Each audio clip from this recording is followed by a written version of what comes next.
Good evening. My name is Jim Stallings. I'm the director of the chess program here at UT Dallas, and I'm very pleased to welcome you to this year's Chess Educator of the Year Awards ceremony.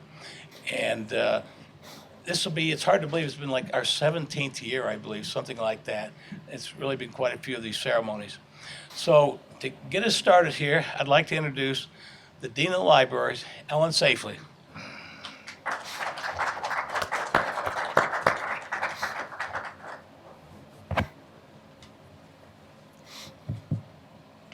How's everybody? Pretty good? We're trying to get the air conditioning turned off, so we'll see how we do with that. Since 2001, we've been having this event, 17 years. So pretty. Well, this is the Chess Fest. It started in 2001, and tomorrow, the chess team. A couple of people told me they were playing tomorrow. We'll be playing from 12 to 2 in the lobby. That's great, except they'll be playing blindfolded. So please come out and watch. People on my staff reportedly ordered cupcakes. We'll see how that goes. It's really fun, though. Tonight we are celebrating Dr. Ken Kiewra. He was selected as a Chess Educator of the Year, 17th. Keep me honest. And this award was established in 2004 to provide these lectures. Our chess program started in 1996, so pretty remarkable. So usually in my introductions, I talk about the author and what a wonderful chess player they were, what a wonderful program they developed in their community. That's really not the case tonight. Dr. Kiewra is a father of a really smart person, and he decided to take up chess himself to teach his son. He's an educational psychologist at the University of Nebraska at Lincoln. I won't hold that against him. I'm a Colorado grad, and we didn't like Nebraska very often. He's authored several books on helping or being parents to skilled children, highly skilled children. He did a really good job with his son. His son's name is Keaton, and Keaton was 9 times Nebraska state champion in chess. That's pretty impressive. And then he came here on a chess scholarship, and he earns his living in chess. So, very impressive. Pardon me? Oh, and he's here? This is Keaton? Congratulations for coming. I didn't know that. You were bringing your family. So he recently published a book called Nurturing Children's Talents, a Guide for Parents, and it explores parental experiences including chess. His lecture tonight is Making of Chess Champions, Important and Loving Moves Parents Make. So I'd like to congratulate you and welcome you to the podium. I think everything's plugged in and you're good to go. Okay. Welcome to Dr. Kiewra.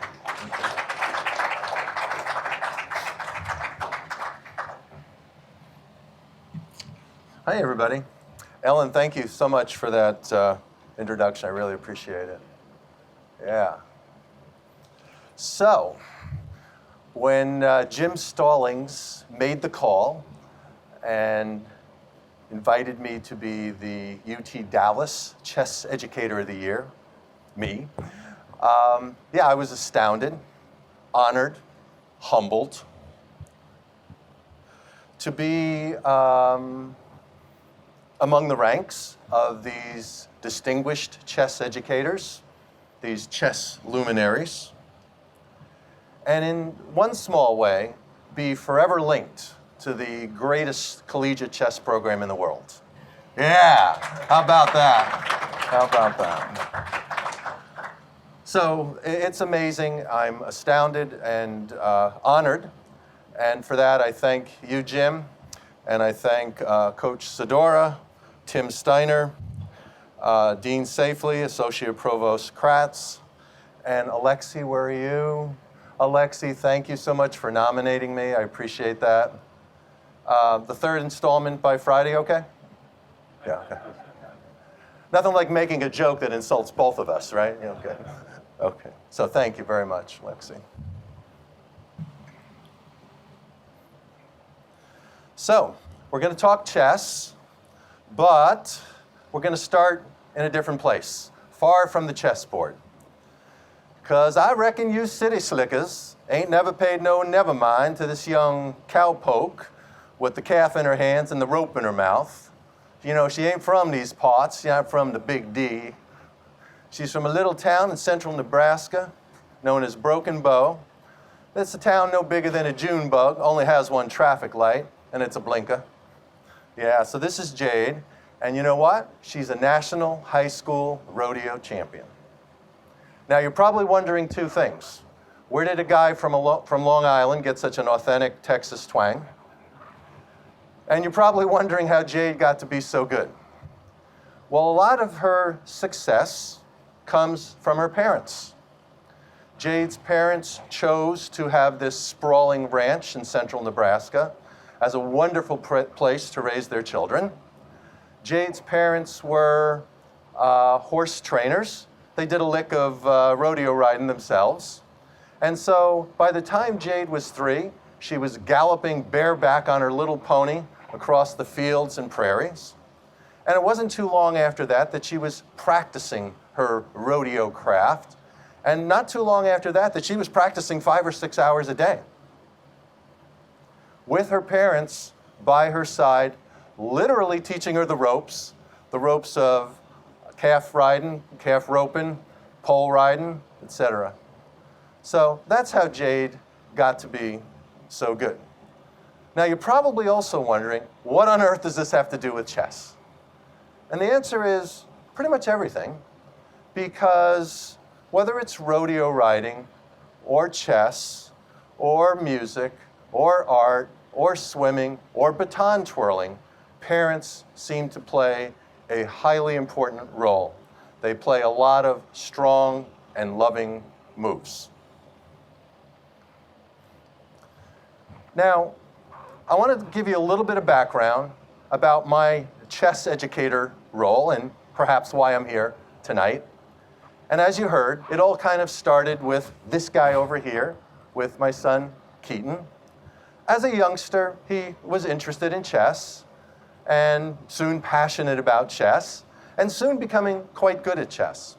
So I wrote a bit about his story, about our story, in my book, Nurturing Children's Talent, and I want to read an excerpt to you.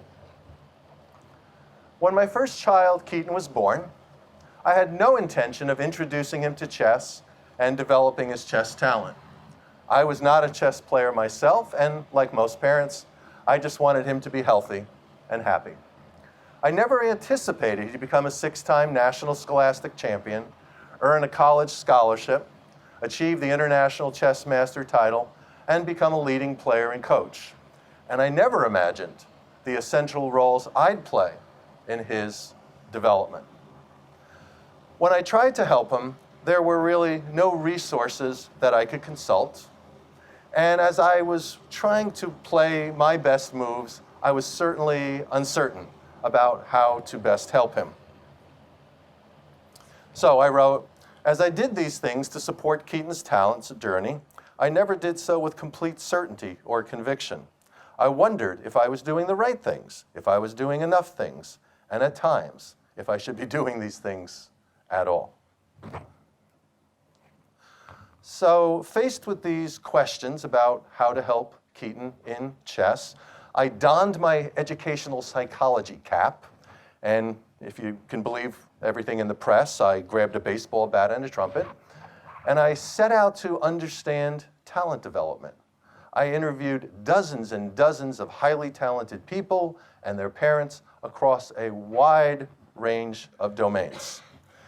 People like Olympic-level speed skaters, prodigies of the prairie like Jade Atkins, who I mentioned, and Stephanie Lean, a 6-time world champion baton twirler. Nature photographer, Joel Sartori. Musician and composer, Jim Brickman. Pair skating gold medalists, Olympic gymnast medalists, a national spelling bee champion, and an internationally acclaimed child author, and many, many others.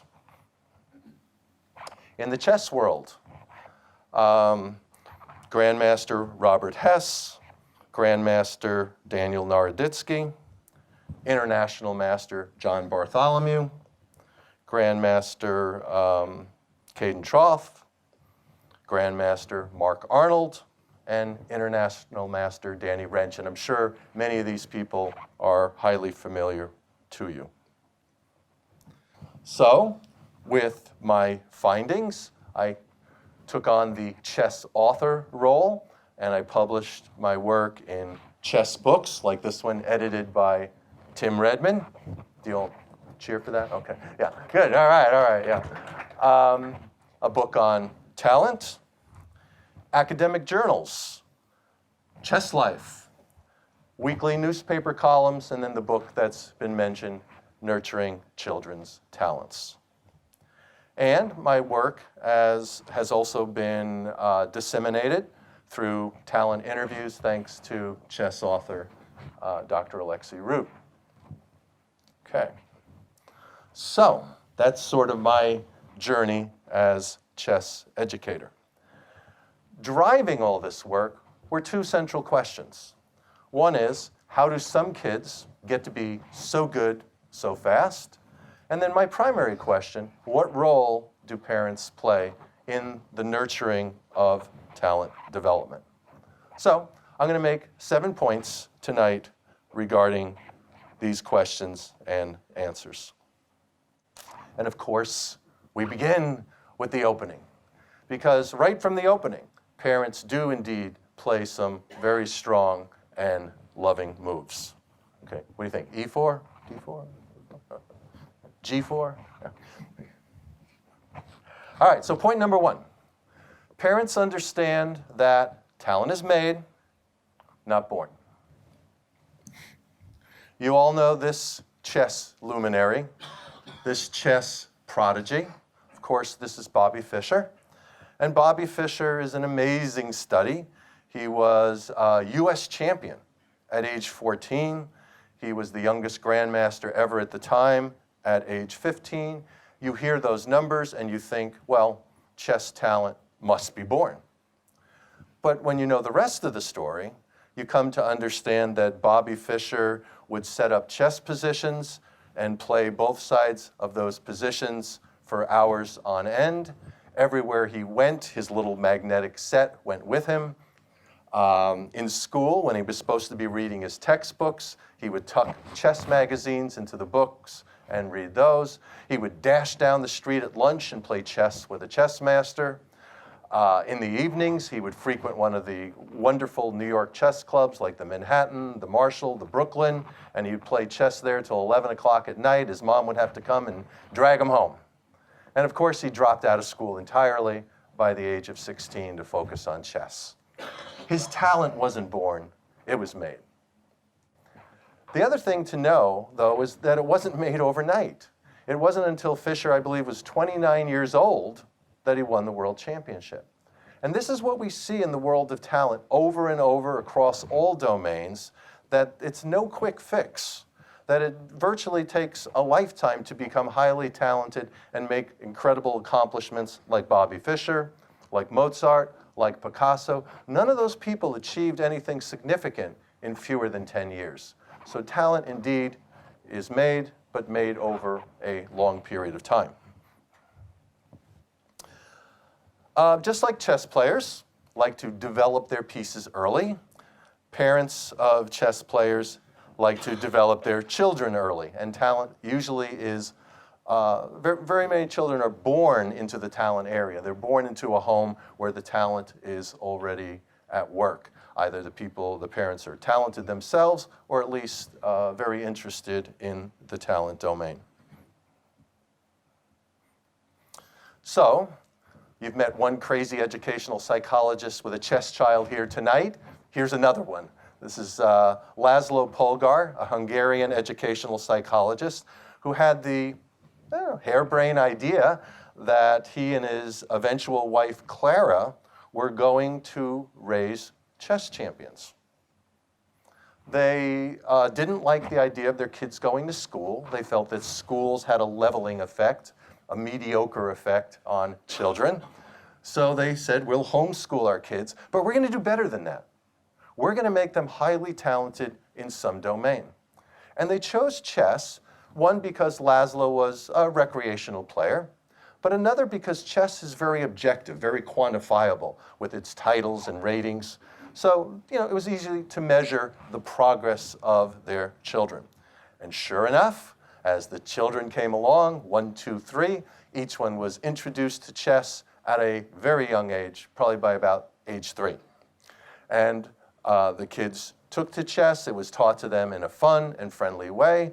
And before you knew it, just like Jade Atkins, they were practicing 8, 10 hours a day and spent their entire childhoods immersed in chess. The results are indeed staggering. All achieved IM status. 2 of them achieved grandmaster status. Judith, the youngest grandmaster ever, and rose to number 8 in the world. Now, don't take this personally, but at the time, chess was considered a thinking man's game. Man's game, right? Yeah.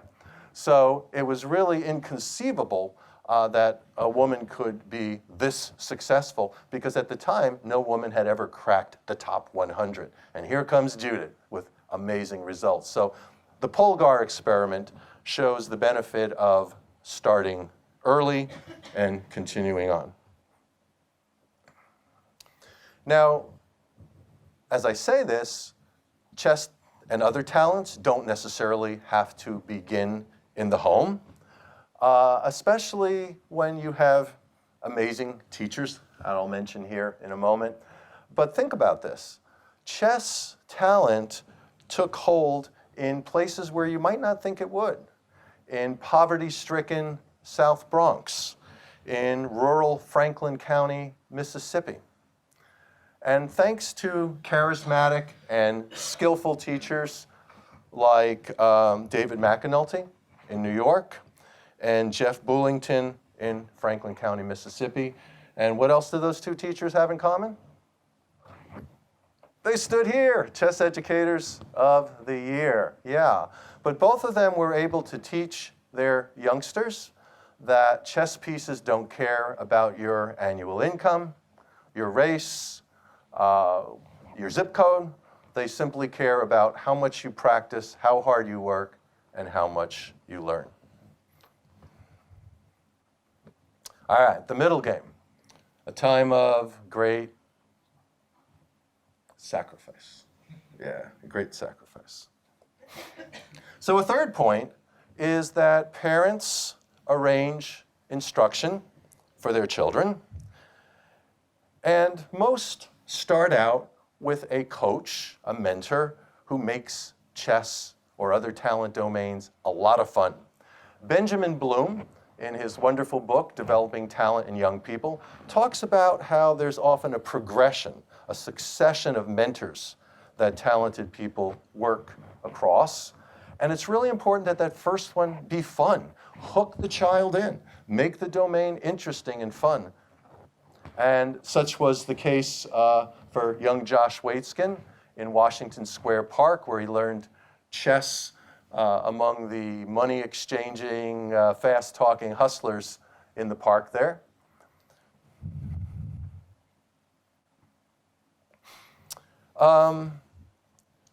Again, you got to progress, though. You got to move up. And a lot of times kids outgrow their teachers. They outgrow their mentors, and they need to move to another one. And they need to move to a more technical mentor. So basketball, who knows any basketball fans? College? Yeah. You've heard of John Wooden, the Wizard of Westwood, greatest basketball coach, maybe sports coach of all time. He led the UCLA Bruins to 10 national titles. Well, here we have some crazy educational psychologists again who decided they wanted to study John Wooden. And they followed him around for an entire season to see how he interacted with his players, with his team. And what they found was kind of surprising. There wasn't a lot of pep talks, not a lot of rah-rah, not a lot of biting heads off of chickens to get his team motivated. Instead, he made a few compliments. He made a few expressions of displeasure. But most of what he did was just sort of targeted gold, little comments that really helped his players then and there. He never spoke in sentences. He spoke in a few words directly to his players about what to do. Maybe receive that pass like you're receiving a balloon. Receive it gently. When you grab the rebound, don't bring it down where people can swat at it. Tuck it up under your chin. Tuck it strong. Targeted information. Robert Hess talks about his coach, Grandmaster Miran Shir, and says, he's a fantastic coach. He shows me how to avoid my weaknesses and emphasize my strengths. He's very good at mindset and at predicting what openings my opponents will play. And few of us here, who else knows Miran Shir? Yeah, he's definitely a target coach. He used to be the coach of the international Russian team. Now, I know a little bit about target teachers myself. I'll tell you a little story. Any golfers here? You're not allowed to play golf if they do chess? Yeah, okay. Yeah, against the rules. Okay, so I was a golfer for a long time, and I just wasn't getting any better. So one time I thought I'd invest and get a few lessons. And so the coach had me there on the driving range hitting some balls. And I only hit a few. And right away, boom, boom, boom, he was ready with those target comments. I remember him saying, why don't you try holding the club from the other end? Yeah, said that. And those head covers, why don't you take those off before striking the ball? Little subtle things like that could really improve a person's game. I remember, too, when I was a child playing the cello, same sort of thing happened. No progress. Have my first lesson, and the cello teacher says, this is not an instrument that you blow into. Little subtle things. So, okay. Now you know. Another important characteristic of teachers, coaches, mentors, is a growth mindset. This is really important. A lot of people believe that talent is born. We talked about that a little bit. But people with a growth mindset believe that talent is made. And that makes all the difference in the world, because now you know that you're in control, that talent rests in your own hands. What is the saying? Every artist was first an amateur. So listen to this quote. A music teacher was asked which of two students was better. Their musical performance that day certainly favored one over the other. The teacher answered, it's difficult to say. When I teach, I give everyone everything. What happens after that? Who can know? And indeed, who can know? I mentioned Benjamin Bloom before. Well, he studied 120 of the top Americans in 6 domains. And here's a surprising finding from that huge study. When these amazing people were 12 years old, in only 10% of the cases could anyone, parents, coaches, have predicted their eventual success. Why? It's just too early. We don't know what they're going to do. We don't know how hard they're going to practice. So I love what this teacher is saying.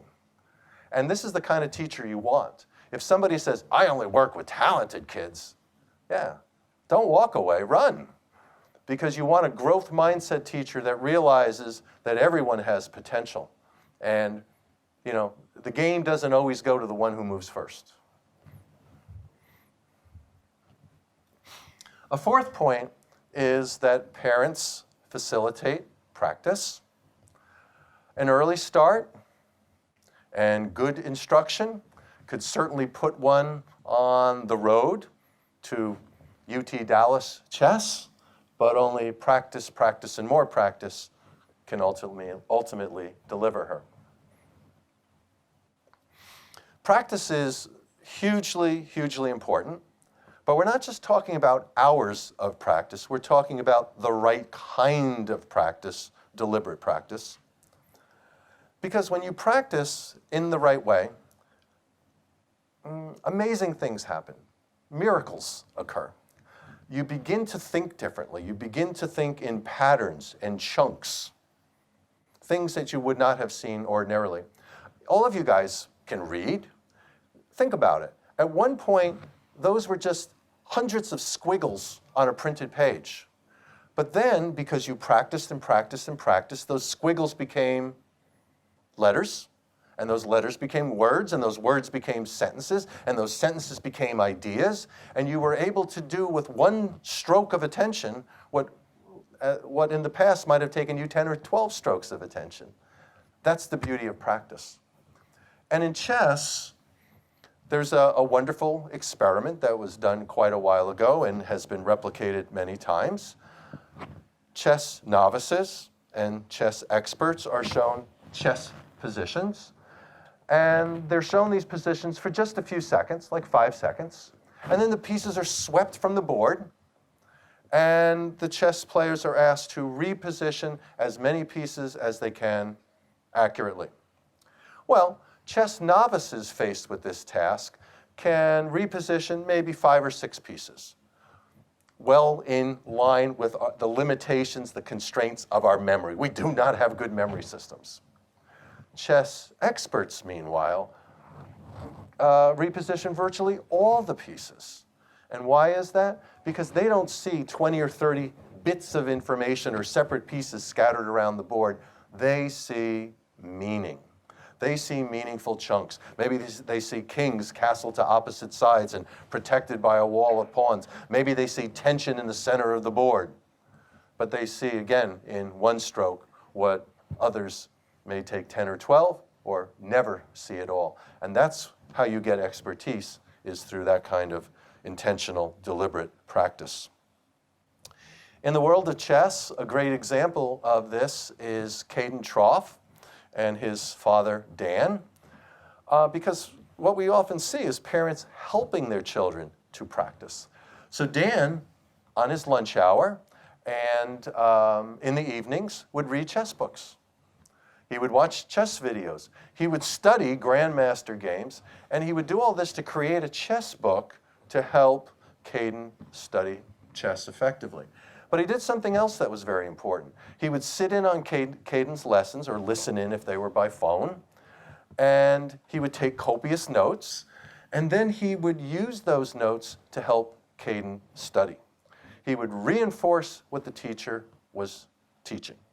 And we say this is doubly instructing a child. Not only do they have the teacher's expert instruction, but now the parent is teaching in the same way, reinforcing, and now the child is being doubly instructed. A fifth point is that parents often seek or establish a center of excellence. I'm sure you know of centers of excellence. You maybe heard of the Juilliard School of Music, the Olympic Training Centers in Colorado Springs or Lake Placid, New York. These are places where experts gravitate. They go there intentionally to be with other experts, expert coaches, expert participants, to learn from one another, to be challenged from one another or by one another. In the world of chess, there's probably no greater center of excellence than New York City, where Bobby Fischer learned chess. And at the time, Frank Brady, who wrote a wonderful biography about Bobby Fischer, wrote this. He says, it's possible that Fischer would not have become what he is today if he had grown up elsewhere. About 4/5 of the leading masters in the country today are New Yorkers. And while that may not be quite the case today, it's still very strongly the case. I mean, there's been people like Edmar Mednis, Fabiano Caruana, Hikaru Nakamura. Many of the people that I studied were New Yorkers. So there's been this wonderful progression of New York chess. But that's certainly not the only center of chess excellence we know about, is it? because today we're on hallowed ground. The UT Dallas chess program, chess empire, is legendary because of the people, past and present, who gave of themselves and who built and this program and continue to make it function at the highest of levels. Now here's the thing. Sometimes there's not a center of excellence in your backyard or down the road. And as was the case in Lincoln, not much was going on in chess at the time Keaton became interested in chess. So I, as a chess parent, did what I could to try to build a center of excellence there in Lincoln, Nebraska. 2 reasons. One was so that Keaton would have support, that there would be places for him to play, people to play with. But probably another reason was just to sort of try to legitimize chess in the community. You know, people respect football as a sport, music as an art, astronomy as a science. And while chess is all those things, it's often a second-class citizen. So I wanted to try to build the profile of chess and legitimize chess in the community. So what did I do? I got busy and I organized tournaments in the community, a few a year. I organized chess festivals, fun chess days, about a dozen of these a year. And they were often attended by 100 to 200 children and families. I started teaching chess clubs at schools, after school, and I also started doing chess events in the evenings for families. So kids and parents learning together. I did a specialized chess program in the community for children with autism. And my whole family helped in the teaching of that. Chess camps, bringing in top instructors from around the country, working with the children in Nebraska. I also wrote a weekly chess column for an entire year, and I was president for a while of the Lincoln Chess Foundation. So, did any of that work? Did any of that help? No, just kidding. Just seeing if you're listening. I think it did. I think we brought chess into the community to a lot of children who had fun and now were chess players.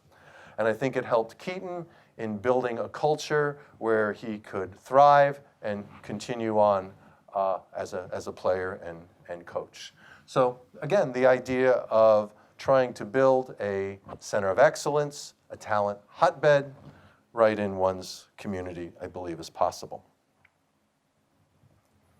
Okay, the 6th point. It's never enough for the child to commit to a talent domain.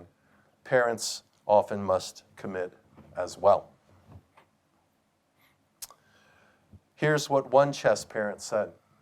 The extraordinary time we put toward this activity takes him out of a lot of fun and games. The kid gives up an enormous amount to dedicate his life to chess. Another chess parent went so far as to say this. He's sort of one-dimensional.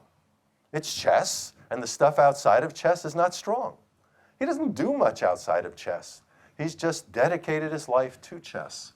That's all he's done since he was a youngster. If he didn't have to go to school and you deliver meals to his room, he would stay there all day. He just lives and breathes chess. We once took chess away as a punishment, and he was miserable. It was like yanking out the soul. Yeah. Now, as you hear this, some of you may cringe and think, this is not healthy. We want well-rounded children. And I think that's a value judgment that families need to make.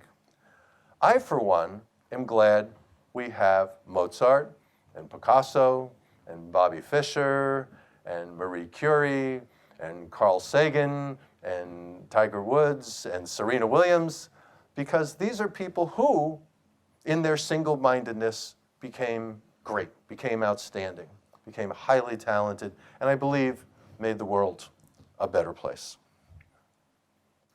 Now, why? Why would kids be this single-minded in their pursuits. Well, and Keaton, you may remember this, we were attending a tournament in Sioux Falls, South Dakota. And at the tournament was Grandmaster Patrick Wolf, my first Grandmaster sighting. Yeah. And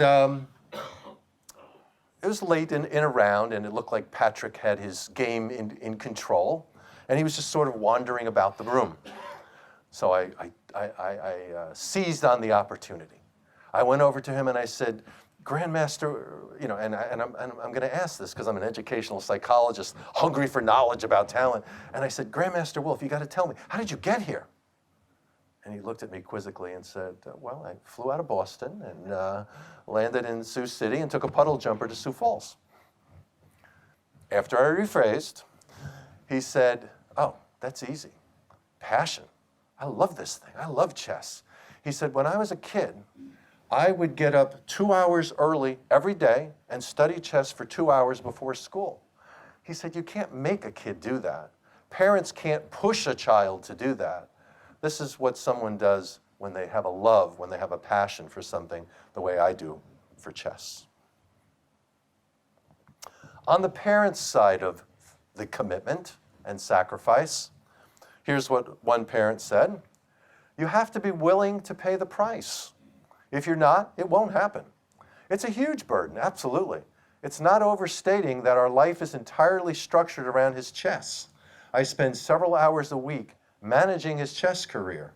It's a part-time job. And I heard this over and over again from chess parents and from parents of children in other talent domains, that it is like a part-time or full-time job. They become consumed with it. And for some of them, because chess is so expensive, they actually take on other jobs. We had families who, were selling things on eBay. We had families who were working nights as custodians to try to pay for the grandmaster lessons, the international travel, and everything else. I'd throw out a number here, but I don't want to scare anybody. Okay. So yes, definitely a lot of hard work and sacrifice. And just so you don't think of talent parenting or chess parenting as something that's comfortable or a luxury, listen to what Ray Robson's father, Gary, said about the sacrifice they made in their own home. He said, our home in sunny Florida was without a working air conditioning unit for the past 2 years. And we endured summers with windows and doors open and fans running in each room. And as far as traveling to tournaments, they often drove instead of flying, or they would take flights that were the cheapest possible with like 3 or 4 connections. And then here's what he said about some places that he and Ray stayed at chess tournaments. Listen to this.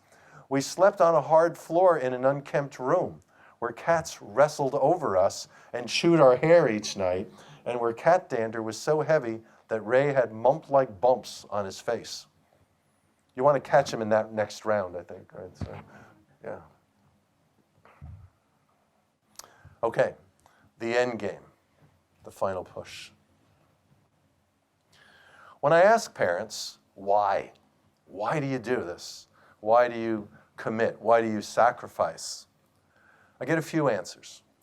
One answer that I love is that parents realize that talent development is a continuum, not an endpoint. And all children are on that continuum. It doesn't matter if the endpoint is Carnegie Hall or community band, chess championships or chess clubs. For a lot of parents, it's the process. It's the process of toiling at something and working at something and getting better at something. Being better on Friday than you were on Monday is reward enough. Other parents also said that they see talent development as a need and a path to much more. One parent said, my child has a need, and I would no sooner ignore his talent need than a medical need. Yeah, absolutely. Another said, Because he was a chess master, I felt that he had the confidence and knowledge to master difficult subjects like calculus. If he could master chess, I knew he could master calculus. And I heard this over and over again. You know, whether this person continues in chess or baton twirling, they've gained something from the process. They're a better person because of it. They're a better student. They're a better learner because of it. And then finally, of course, the most important reason of all, and that is that parents love their child and love their child's talent too. I knew he had talent, and I didn't want to see it wither.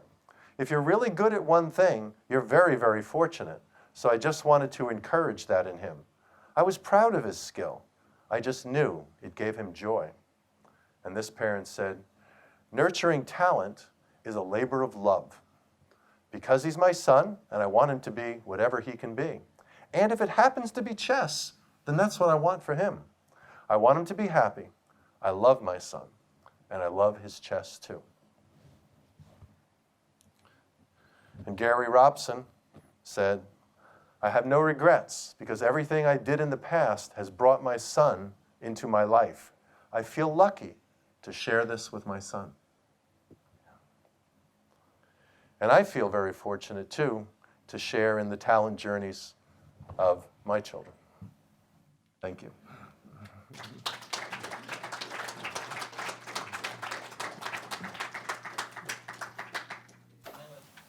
Questions and answers. Yeah. So, I think it's Malcolm Gladwell has the book Outliers. Talks about 10,000 hours. Right. Yeah. Did you find when you did your research, were you consistent with his findings? Or? Yeah. Well, yeah, Gladwell actually turned somebody's idea kind of a little upside down and around. The idea of the researchers was that it's actually a 10-year rule, that it requires like 10 or more years of intensive study. And as I mentioned, that was even the case for Mozart. Mozart was you know, a musical genius. He was playing multiple instruments. He was composing at 6. But again, talent not born. His father taught him all this. His father was a concert master, a musician, and literally wrote the book on violin instruction. So it wasn't until Mozart was like 16 till he made his first landmark composition. So yes, I mean, obviously people are getting better and better all the time. I found people who were becoming chess masters at, you know, 12, 13 or something, but that's certainly not the end of the line. We all know that there's a lot further to go after that. So I'd say by and large, yes, that it takes time to really go deep into a talent area, into a domain. Well, when did Keaton experience his greatest burst of chess growth in Yeah. terms of getting better? And was there anything in particular that he did or you did that kind of precipitated that? Yeah. Finding him a good coach. Yeah, I mean, you know, his first coach was good and a lot of fun and really hooked him in and made chess enjoyable and made it a huge part of his life. But then eventually he started working with Grandmaster Miran Shir and, you know, a target teacher and all the technique and so forth. And I think with that, there was a big boost in your performance. As another thing I did as a chess parent, he was in, you know, a lot of children, of course, in programs for gifted. And I was able to convince the school system that he should be getting some special instruction in chess rather than in math or literature or something like that. And so I went to the steering committee and made my play. And sure enough, they did that. And so his mentoring for giftedness was in chess. And that went on right through upper elementary, right through high school. Yeah. And that was, I think, a big thing. Yeah. You mentioned a child having passion as far as, you know, plugging through. What about determination and not giving up Yeah. and the fear of failure? Yeah. Because I've seen a lot of children, and they seem so talented, but then they fail or they lose a tournament, Right. and I've seen kids just completely, Right. you know, turn their back. Right. They're so afraid. Sure. So that's something that you want to instill very early. And it's the growth mindset talent is made, not born. You want children to understand that losing is just part of the game, and people lose, they fail. The Wright brothers failed, 5 years trying to get that plane off the ground. Abraham Lincoln lost something like 16 elections before he became president. And it is the pathway to success, and people have to realize that. Even the highly talented have more flops than hits. They often have more losses than wins, and that's just the way it goes. But you have to have the mindset that this is good. I'm going to learn from this. I'm going to grow from this. I need this to get better. And that's something I think that parents can help instill in their children early on. It's really important. Yes? I was going to ask about siblings. So, did you do any study of some exceptional children or Yeah. siblings as well? Yeah. I know that Nakamura was introduced to chess through his older brother. Right. So, Yeah.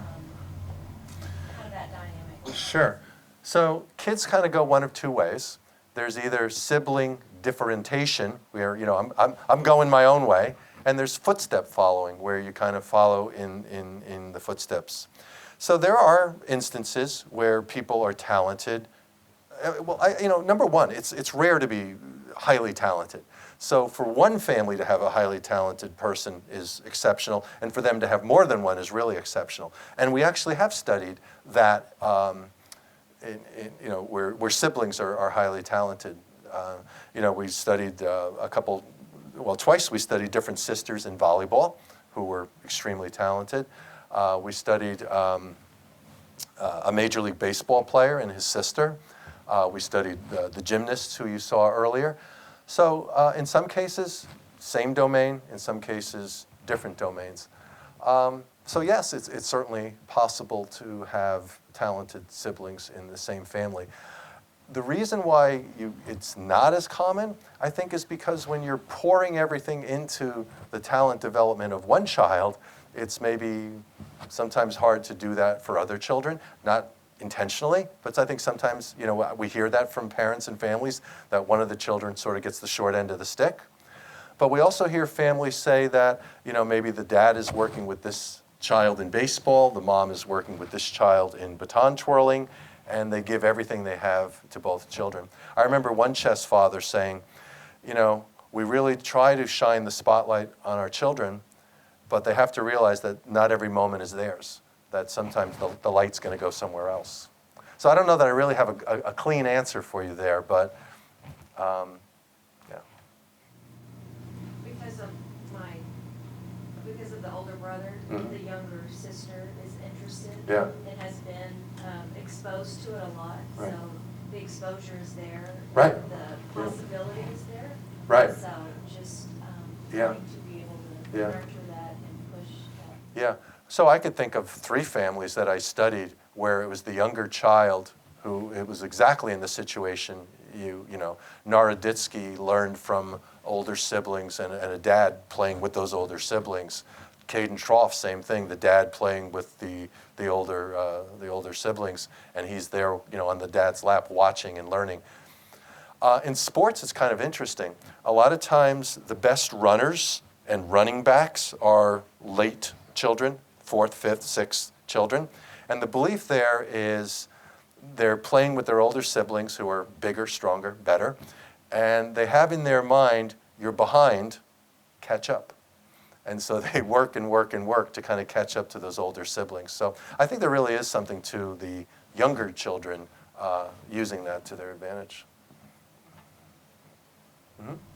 Did you ever find any patterns in your studies with, the difference between actual playing time, playing tournaments versus study time, Yeah. playing the A, Bs and Cs in? Did you find a percentage, was it 50-50?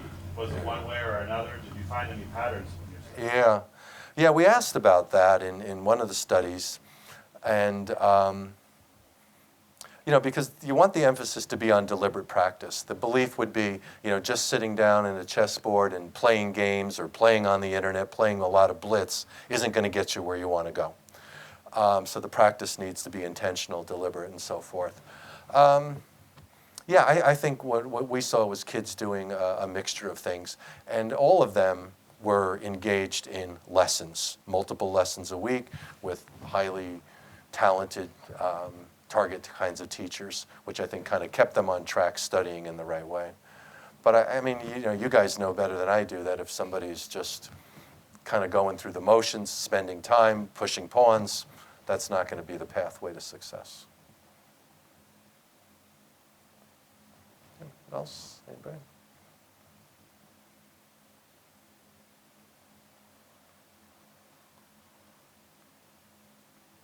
Any other questions? Okay, well, thank you very much. Thank you. Okay, thank you.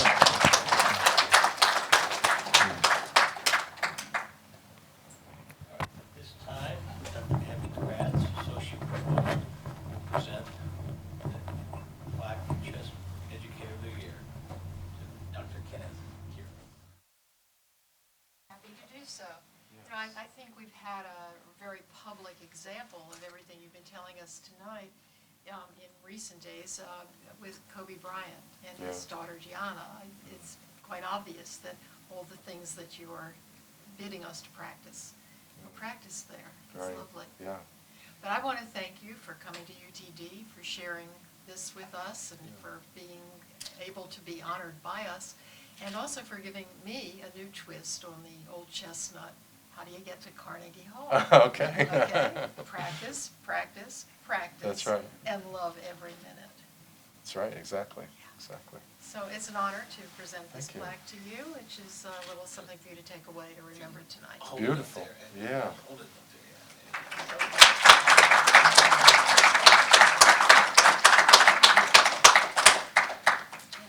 Yeah. Well, beautiful. Yeah, I will treasure this. Thank you so much. And members of the chess team, if you would come on up here for a moment, we'd like to have you with an opportunity to take a picture of Dr. Kiewra. And that finishes the formal part of the program. Thank you very much for coming.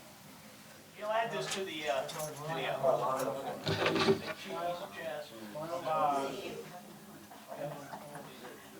Always a pleasure. Always enjoy it. Yes.